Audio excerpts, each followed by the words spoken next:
فين الميه؟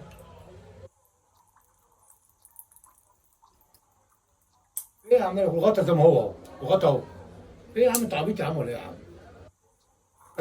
اشتغاله دي كده يا ابويا. شغاله اشتغاله وساعدتني دي. وانت ساعدتني كمان والله دي اشتغاله دي تسلم 100 والله. 100. طب اي حاجه انا معيش فلوس اروح الشغل. سخن. بجد والله معيش فلوس، انت خدت كل الفلوس اللي طب معايا. انت ليه اللي بتعمله ده؟ معلش مش هتحداك تاني. اوعى. ما اوعى مش هتحداك تاني، انا بجيب ميه خلاص، حرام عليك اللي انت كانوا بتعمله 200 فيا ده. جنيه يا عم يا 200 عم. جنيه يا ابويا 200 جنيه، وايه المشكله؟ ده انا ابنك. يا عم خدت ب 500 جنيه، انا كنت عايز اديك 50 جنيه خليها يا كمان. ابويا خليها. كنت عايز اديك 50 خليها والله. يا لا ابويا خليها والنبي. معاك مش مشكله يا حبيبي. انت اشتغلتني كده يا ابويا. احلى مسا عليك يا ابويا. سلام يا حبيبي. طب تعالى كل يوم يا باي ابويا. باي، تعالى انت اللي كل يوم. انا باجي بخسر يا يا ابويا. عم اخسر مش مشكله يا عم، تيجي على بقى بقى يا عم بقى. احلى مسا عليك يا ابويا. ايه يا عم؟ احلى مسا عليك يا ابويا.